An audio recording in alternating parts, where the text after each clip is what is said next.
how incredibly important the healthcare system is. And coming out the other side of this, it has to be one of the most important industries in the world. And we are seeing how different cultures have different values around that. And there's certain levels of vulnerability across our world which need to be seriously looked at, because this can't continue. I mean, the distribution of wealth, I mean, there's so much about capitalism to a certain extent is the mirrors coming up and saying hello. It's almost as though nature has said, okay, you guys, world, we're going to put you on pause and invite you to think about what, it's a bit like the dolphin chair, about what you are doing to this world of yours, you know, and what you are doing to nature, and is this sustainable? It's like a go back to your rooms and think about what you did. It's like, I want you to think about it. Yeah. It's about you are destroying me as the world, nature in particular, because look at nature now. I mean, look at my window and I don't see, apart from a cloud in the sky, I don't see strips of smoke in the sky left by polluting planes. Agreed. As you have blue skies in Karachi, you have blue skies in New Delhi, you have blue skies in the most polluted places. And how long has this taken to happen? Yeah. Yeah, agreed. So I think there are different levels that, you know, the VUCA level is hitting us at all different levels, and it's about how to manage that from the very VUCA you're feeling inside yourself is, oh my God, how am I going to get back on my feet? To what about society? How is society, how are countries, individual countries, going to get back on their feet? And what does that look like as we're trying to interact with one another? The economy. What are the big, you know, it's enormous. Yeah. So in this context, and thank you for sharing what you did. In this context, where do the 5 chairs come in? I want now for you, if you could, to introduce. Well, you know what, I have just sort of, I usually use 5 chairs in the training room, as you know, because you use the technology. But as I can't get 5 chairs here, I have decided, look what I've done here. I've got 5. I want to introduce you to Yes. There they are. Wow. So the 5 chairs, it's basically a tool. The idea of the 5 chairs is, I was just looking in the, when I'm looking here, I'm sometimes looking in the chat. I'll leave that up to you. Maybe you can pick up some things. Yeah. Each chair has a color, it has a name, it has a color, a name, it has a quote related to it, and an animal metaphor, and also an object. I mean, so the idea is that it's all about behaviors, and it's about the fact that in any moment we can choose which behaviors to bring into the world, and they're going to have, the behaviors that we bring into the world are going to have an impact, a massive impact in everything that happens around us. So more than ever, I think, especially at home, we have to be very careful and very conscious about how we're behaving with one another, because the family nucleus is extremely important right now. We need to maintain as much harmony as possible. Absolutely. And it's not easy, because all of us are going to have, you know, whether it's teenagers, whether it's young children, whether it's parents, we're all going to have our different worries and etc. But it's like parents, the pressure on parents to keep the boat afloat, I think, is quite enormous when they're also dealing with the outside pressures. So the idea is, okay, so each chair, so this chair here is the attack chair. It's the red chair. And actually the colors I've taken from the chakras. I don't know if I actually told you about that when I was this is the red the chakra, which is the genital area. So I mean, when we're in this chair, we misbehave. Basically, we judge and we criticize and we complain and we blame. I mean, look at the amount of blame that has happened in this period between governments. Who is the cause of it? Blaming our governments right now. I mean, we're very quick to blame, we're very quick to judge, we're very quick to criticize, but these are unprecedented times. So and it's a bit like in the change curve, you know, or the grief curves, when you go Yeah. through denial and then disbelief and anger and frustration. Yeah. Mm. And it all comes here. Yeah. So, and it's where we have our adrenaline and our cortisol. And of course, they're saying, you know, the more you're sitting here, the more you're affecting your immune system, because the more you have those adrenaline and cortisol in your body, then it's going to affect your immune system, which right now is absolutely essential for us to survive. But I think another thing which is worrying me quite a lot here is social media. There's quite a lot of toxic messaging coming out and fake news, which people are digesting, and maybe not, it's causing confusion as well. And maybe people are not stopping and thinking, wait a minute, before I forward this, is there any truth in this? Because there's no filters on social media. Yeah. Yeah. We're finding, we're watching television, which, you know, I mean, television is bad enough itself, you know, but it's cleaner in a way than social media is. So a lot of jackaling. Okay, so the animal is the jackal. I think you have one there, don't you? I do. I have the jackal with me. You do as well, Yes, I and do. you. Do you? You you got your jackal with you as well. Okay, But this is me. yours is slightly different. I love it. Yeah. Yeah, it's So I mean, Pakistani jackal. yes, I mean the fun about this basically is, you know, when we're working in the training room, it's like these are.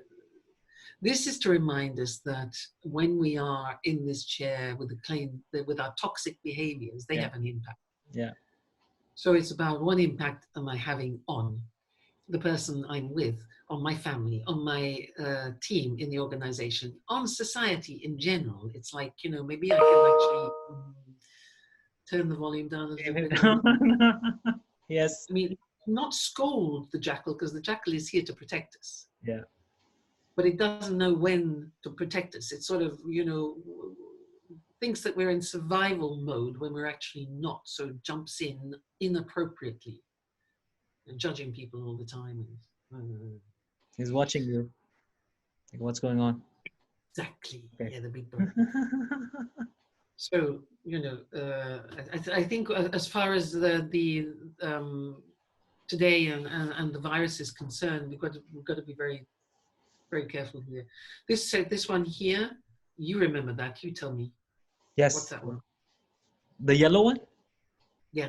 The yellow one is the hedgehog. Okay, great. Yes. The hedgehog. The yellow is the hedgehog, and the name of the head. This chair is. I'm putting you to the test here. I am now doubting whether I remember the name or no. Brilliant. Very good. So that was a clue there. Yeah. So this is about self-doubt, and I think this is massive in this period. I mean, there's a lot of it is about fear. A lot of it is about the ability that we have as human beings to imagine a future.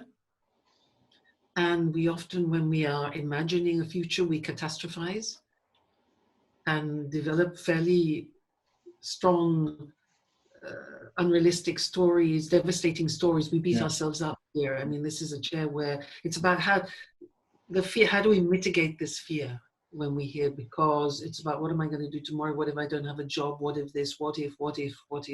And the longer you stay in that frame of mind, the more depressed you will become.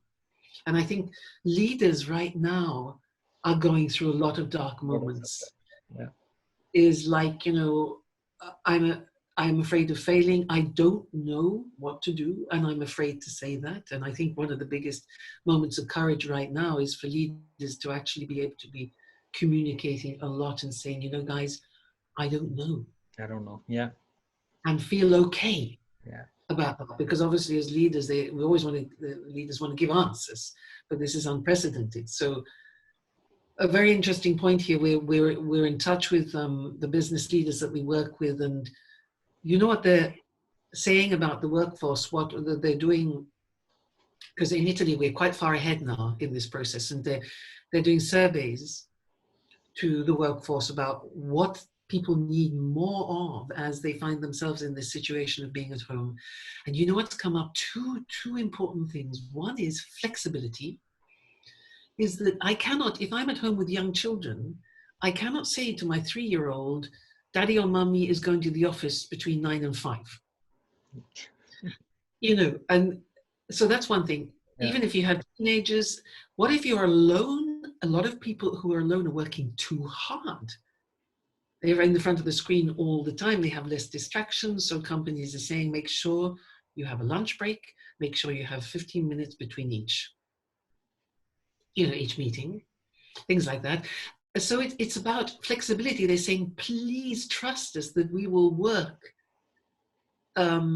When we need, we will do the work, but we will do it when we need to, which could be at 6 o'clock in the morning when the family is asleep, or even at 11 o'clock at night, which often I find women are working at 11 o'clock at night when everybody's in bed. So please trust us. And when companies say, okay, we trust you, they feel better, but it's the level of stress goes up when companies are actually saying, no, no, no, no, you have to be in this hour block and it's not working. Yeah.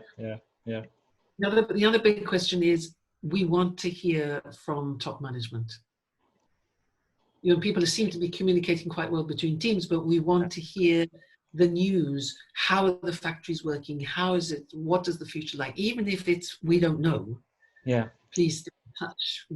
Because toxic silence, I mean, silence will become toxic. You know, people will then tell their own stories and invent stuff which was going to impact the next year. That space or void gets filled by itself unless you address it. Absolutely. Right.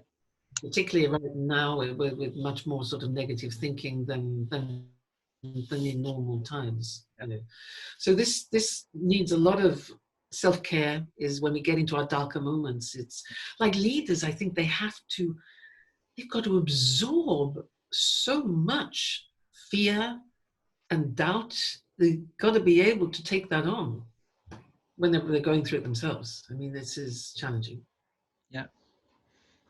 So what about, because we're coming in with questions now, but I want you to complete the 5 before we jump in, because brilliant. We got those slides. So this one here, okay, so this one here is green. The chakra here is the solar plexus. We're moving up now to the heart, which is the chakra of the heart. Yes. And this is the meerkat. Not everybody knows what a meerkat is. No. Okay, so if you've seen The Lion King, then it's that animal which sits up straight. This, well done. Brilliant. I love it. Yes, exactly. Yeah. Superb. This is the meerkat. Yes, it sits up like that. It's very vigilant. It has brilliant skills of observation.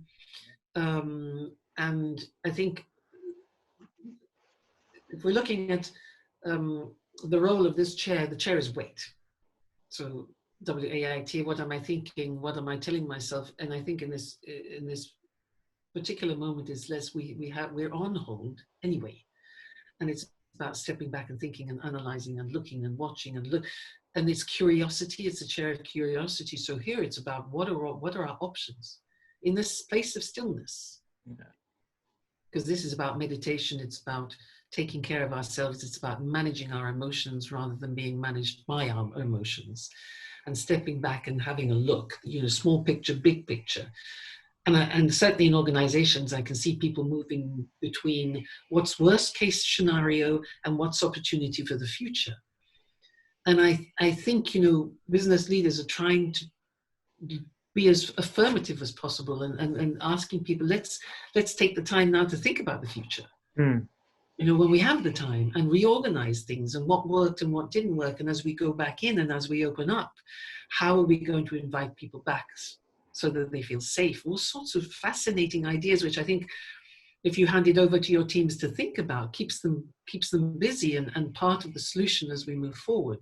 Absolutely. I think that's important. They're part of the solution then, thinking of how do we get out of this, which is, yeah, exactly. So staying flexible basically here, being patient, pausing. I am so sorry you're having to rush through this. Yes, well. But take your time, don't worry about it. Okay, and you know what? I've got another thing which you don't know about. There is an object which goes with it, which is this. Okay. It's like a magic. This is a magic wand. It's Yeah. a magic wand, and it invites us to stop and think and step back and observe. Because you know how reactive we are is, you know, stimulus response. This is like saying, okay, let's step back and think about it. You know, take some time for contemplation, because we need to contemplate really about what are we doing in this world, and what do we want to change? Can we change it? Yeah. So much to contemplate. You know, Yeah. or are we stuck here and, you know, That's all the rest. that's actually been my thrust in the conversations that I've had with people. That it's a good time to ask the big questions in life. Uh, not what job will I be doing in a year? No, not that. No, not how much money am I going to be making, but the Yes. really big questions. And yeah, I think so. The green chair invites us to do that, to ponder. Yeah, it's to ponder and in fact, moving into this chair, which I think, you know, backing up what you said, this chair here, the blue chair, is the dolphin chair. Yeah. Do you have any dolphins in Pakistan? Oh yeah, we do. We've got in Sindh we have white blind dolphins. They're yeah. Oh. So this is the detect chair, and this isn't the object for this is this. Ooh. It's a mirror. So, you know, if a dolphin looks at a mirror, it sees itself. It doesn't see another dolphin. It's one of the few mammals or animals which actually sees itself. Yeah. Yeah. Like elephants, they also see themselves. So they have a self-awareness, which is extraordinary. And if you think about if we want to take a mirror and look at ourselves right now and what we are doing to the world, well, I think that there are many answers coming. What are we doing to nature? What's happening? What about the healthcare system worldwide? What about nuclear? What about global warming? All of these things, we're doing it. Yeah. And isn't it extraordinary that nature is healing in a few weeks? For example, when we get off the planet, as it were, what happens? Yeah. Or we are forced to stop. So, but here, part of this chair here is extremely important for everybody right now. It is the antidote to this one. It's in this time I need to take courage. I need to be stoic. You know, stoic is something which I was speaking about with a friend some time ago. Stoicism has bad press, but Stoicism actually came from Marcus Aurelius back in, what is it, 121 BC. Yeah, BC. Yeah, and it was all about resilience. Actually, the messages coming out were we need courage, we need wisdom, we need moderation, we need choice. You know, we need to be, the endurance and resilience comes, we know about this. It's been around forever. And so this is about what do I need to look after myself and take care of myself? You know, because if I am not taking care of myself and not managing myself, how am I going to help other people? So this one here is and again, it's the mirror of the world as we move forward. How are we going to look after the world? How are we going to look after the vulnerable in the future? So the responsibility is about your ability to respond.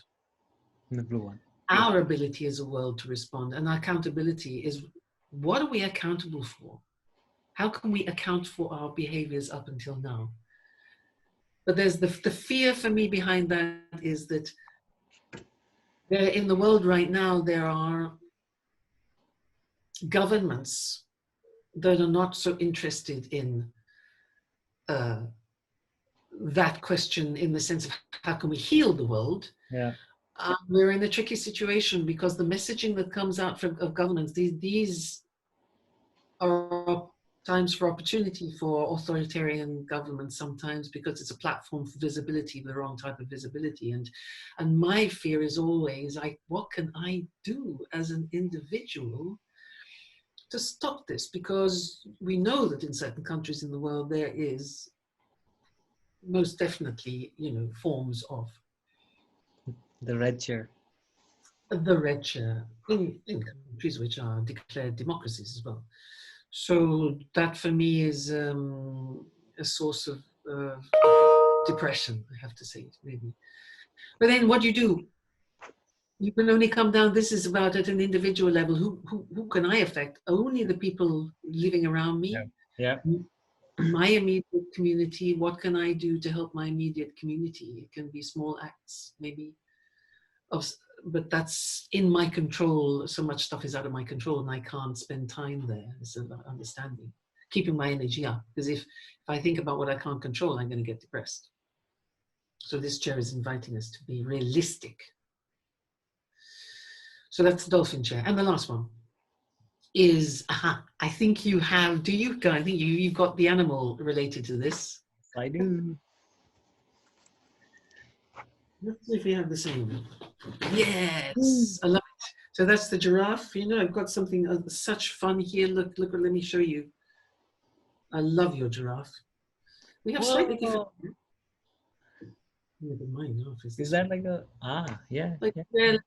So this, look at this here. This. Now, this is funny because this is from Marshall Rosenberg and Nonviolent Communication. What a wonderful gift to the world he gave. But here, it's really about, this is about listening, because the giraffe, because the giraffe has the biggest heart of all land animals. Therefore, we are consciously expanding our hearts here and going in all the motions. It's about tolerance, it's about understanding, it's about empathy, it's about altruism, it's gratitude, etc. And I think this here is about, can I hear the world? Can I connect to people? Can I connect to people who are sacrificing their lives for us every day out in the front line? I have a family of doctors. 50% of them have got the coronavirus right now, and they're fighting it and getting better. But we've lost 100 doctors in Italy, and about 70 nurses. I think the statistics are tough. And so this is the chair of empathy. It's the giraffe chair, and it's the connection chair.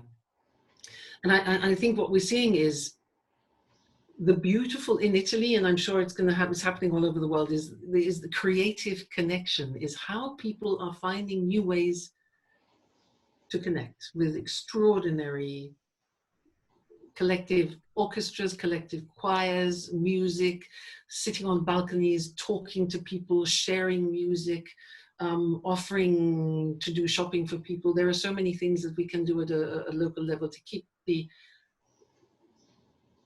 bubbles of energy around us high. Yeah.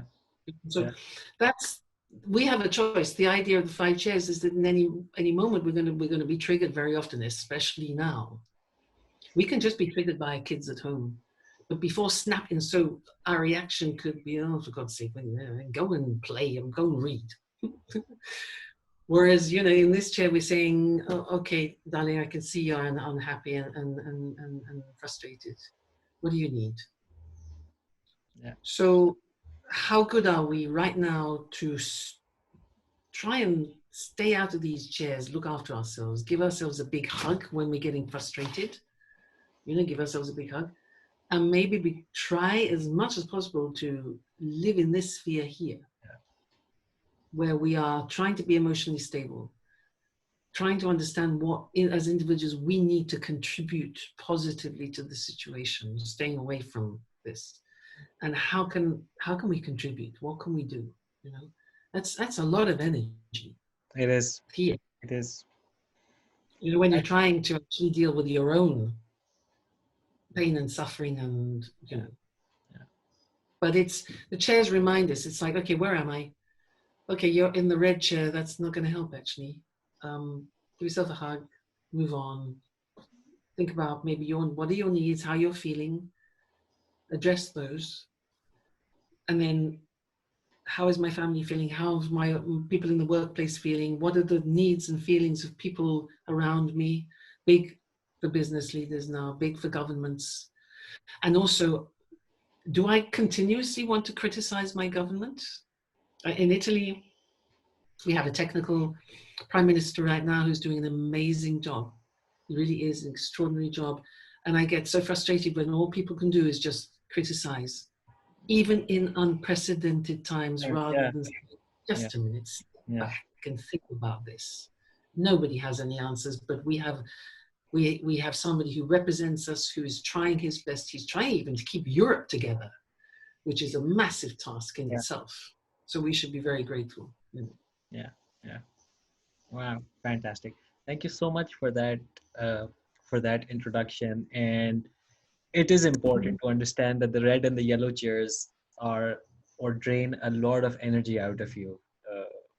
That energy is either going to be taken out on others in the form of the red chair, or it's going to be brought out upon yourself in the form of the yellow chair. But the visual representation, I think, like Louise said, is absolutely essential.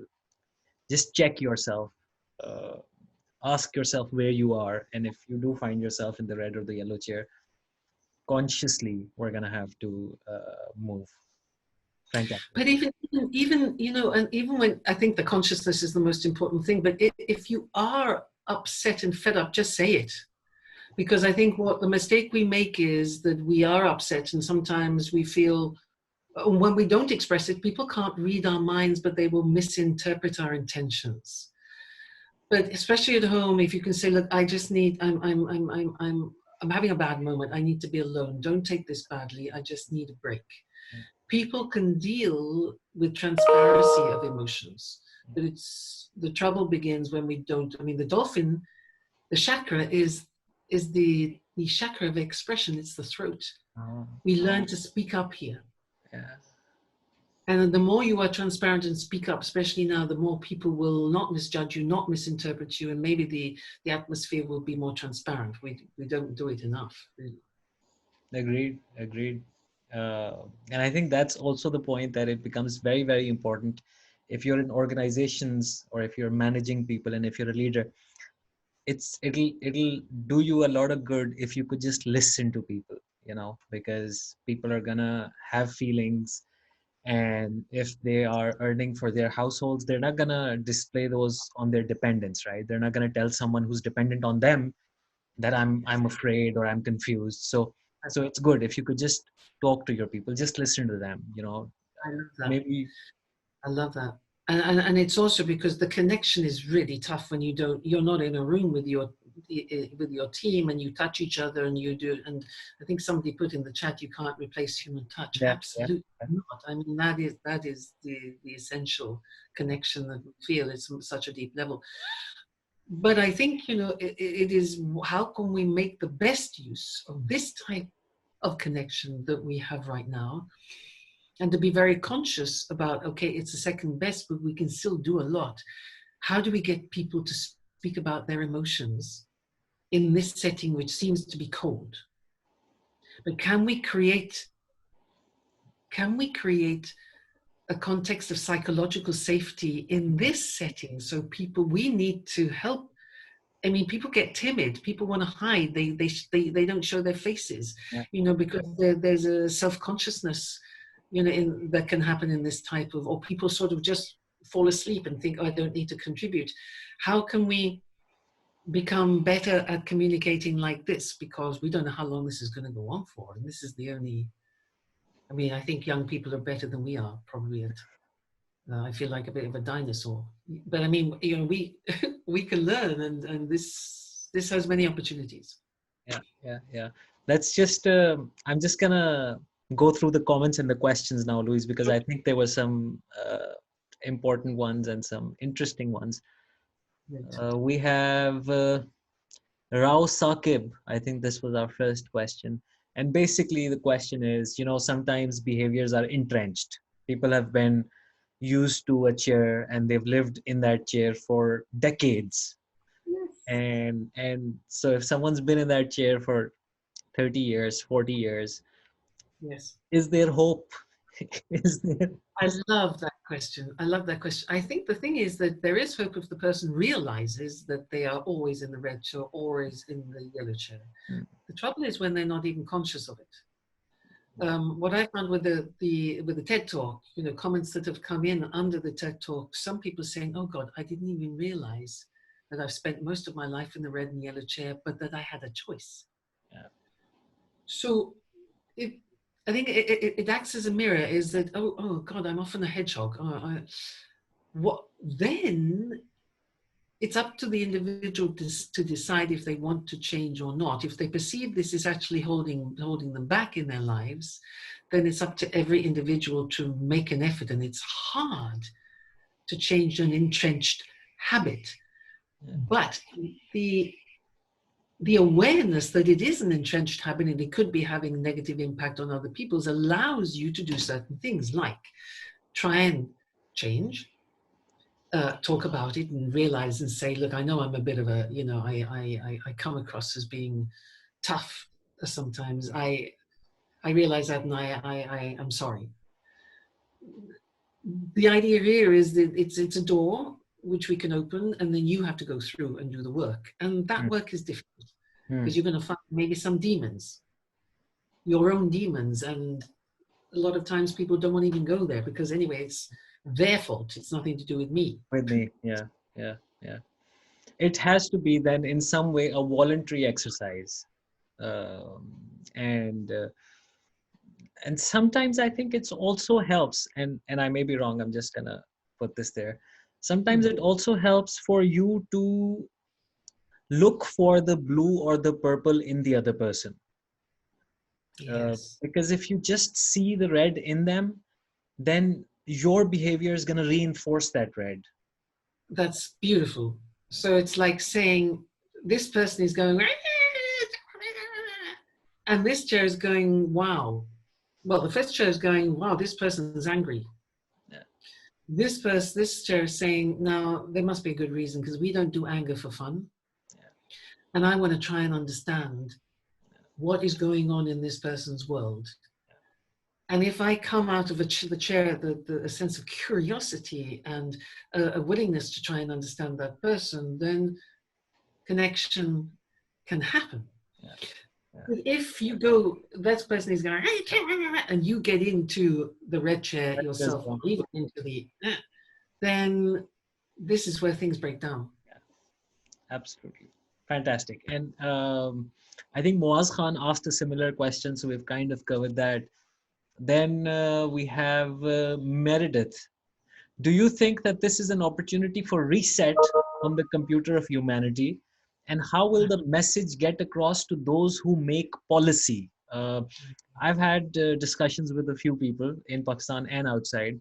And so far, what I've heard is that the policymakers, the influencers, are not having the conversation that you and I are having right now. The conversation hasn't gotten to this point. Louise, what do you?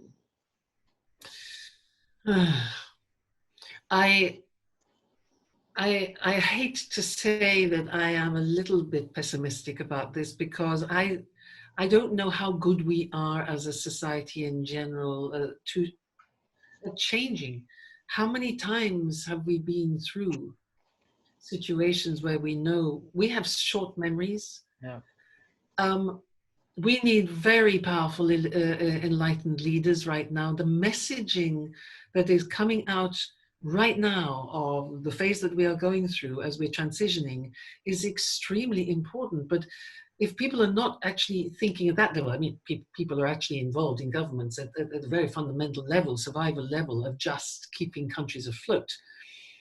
When we get to a stage where we're getting into the big messaging is how do we want to, I mean, you see some leaders saying from now on, the most important industry in the world has to be Healthcare. The healthcare. It has to be.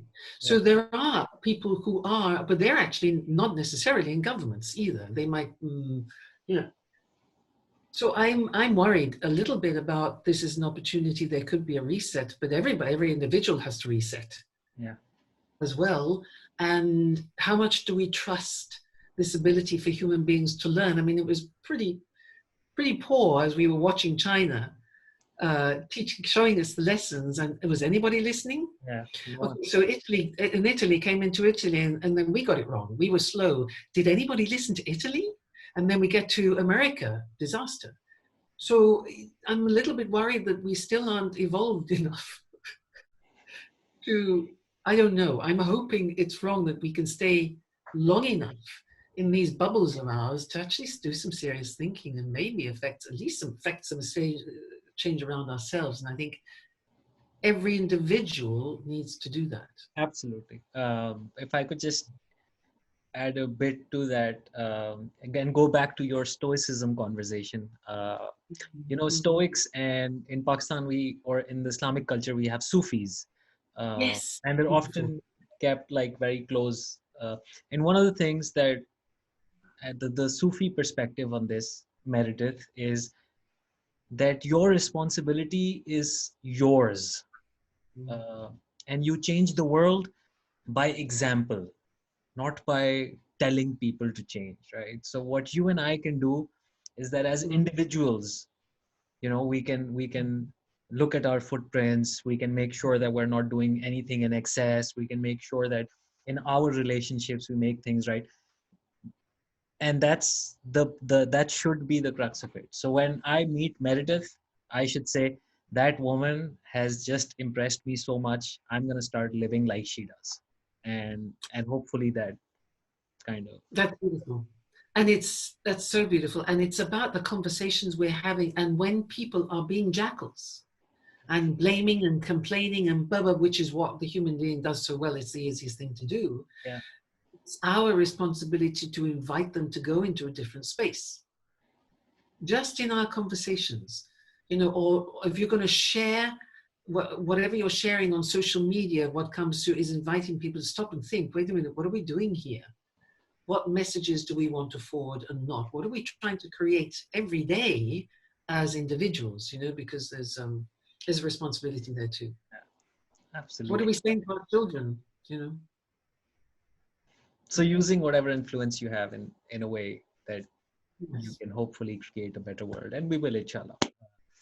Okay, so we've Yeah. got Fatima here, who says, understanding the human nature, we are afraid of failure.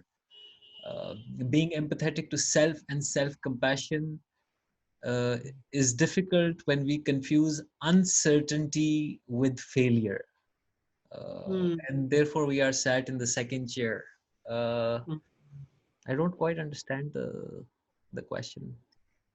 Yeah, uncertainty and failure are really quite different, aren't they? Yeah. Because but with uncertainty, it's interesting because I think failure is something that we have control over.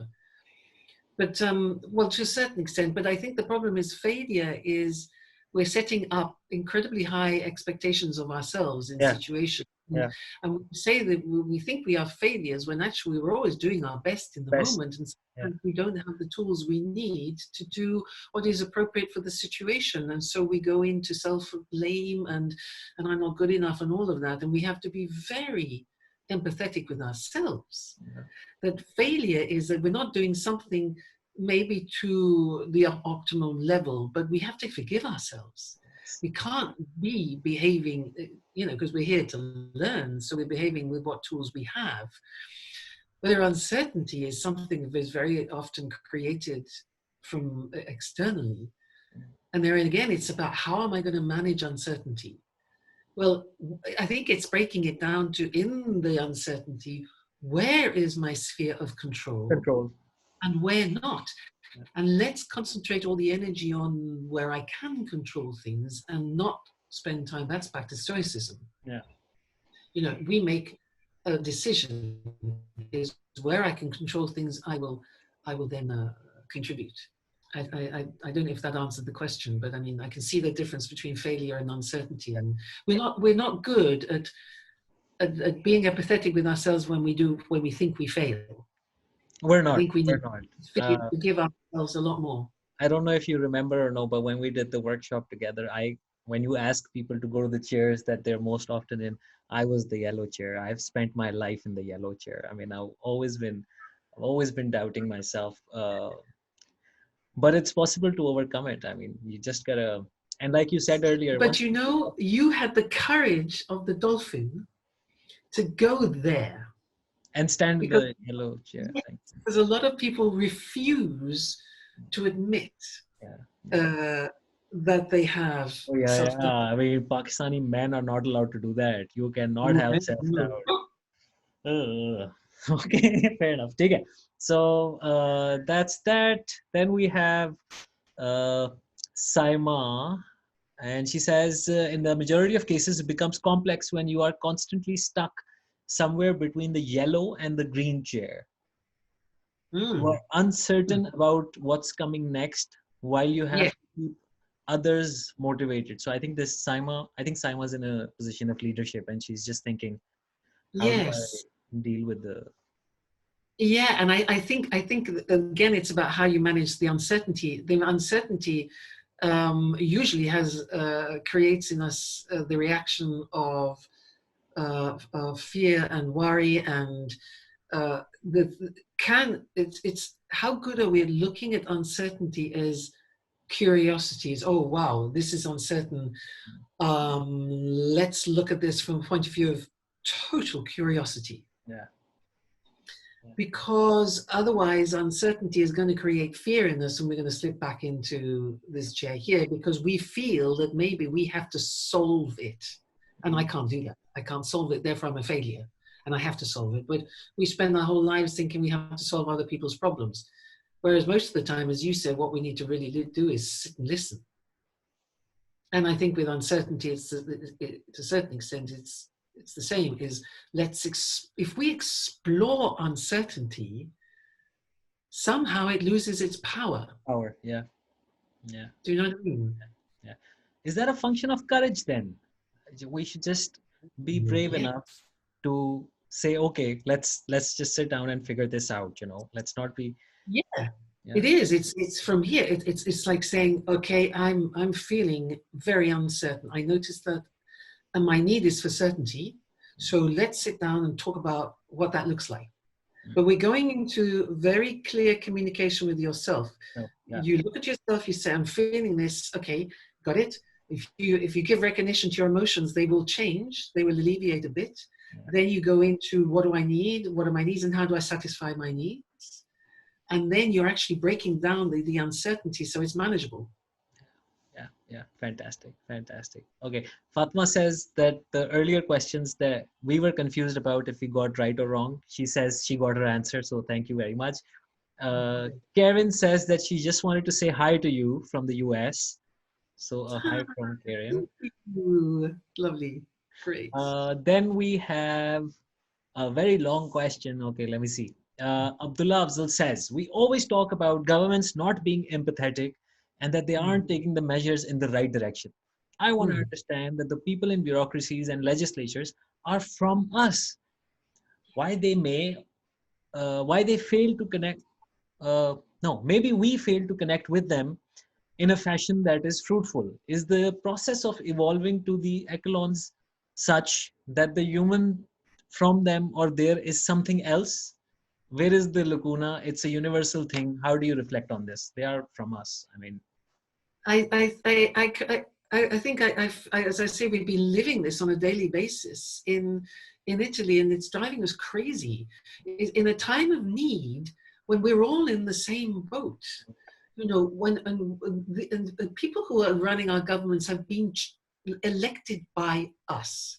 Isn't it convenient that when we get into trouble, we can start pointing fingers at people that we have elected? So this is very frustrating because if anything, what the government needs is understanding, because they are trying to suss out what is the next step. I mean, we have models which are coming out of China. I don't think we're listening enough. We're not. To your part of the world where a lot of, I think China's leading the whole process here, but we're not listening enough. Are we listening to the pain the governments are having? And also, I mean, even the internal bickering which happens in Italy so much, at a platform now where the Prime Minister is trying to find a way to help Italy through, we're getting infighting between parties, which is wasting energy time setting a very bad example rather than saying, this is what we need, understanding, empathy. We have to move forward together. Look at Europe. I mean, we're all, right now, Europe seems to be coming together, but there are very difficult moments, and what we need now is understanding, and we need cooperation. So, and we put those people there, and they are representing us. I Agreed, 100. Not all of us, obviously, but the majority. Yeah, no, and a parallel needs to be drawn. I mean, we sit at homes, and right now we're confused about the infighting with our spouses and our families, right?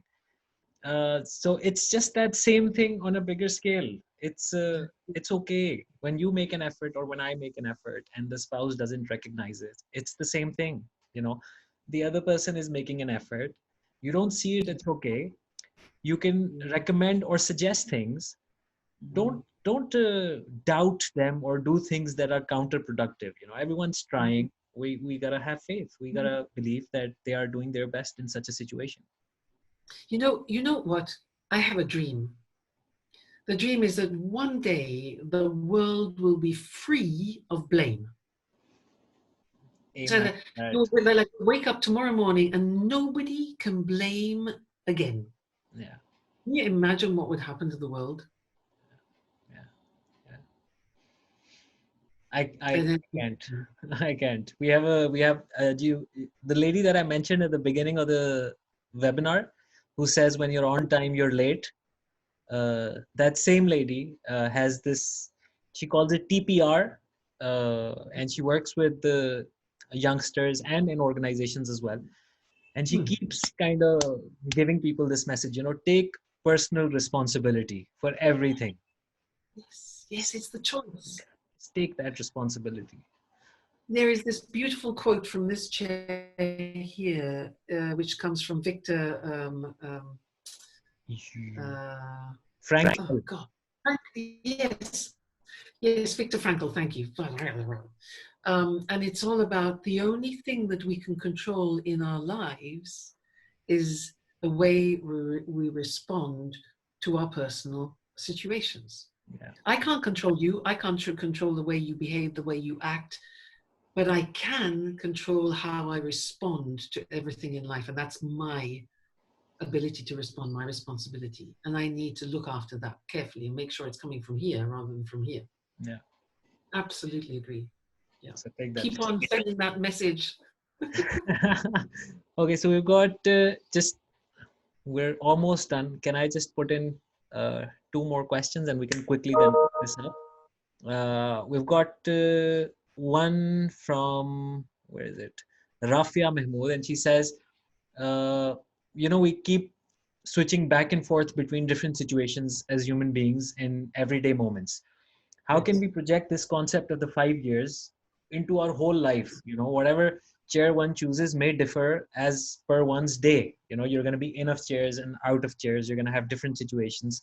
Yes. How can you then generalize and say that we should try and stick to 1 or 2?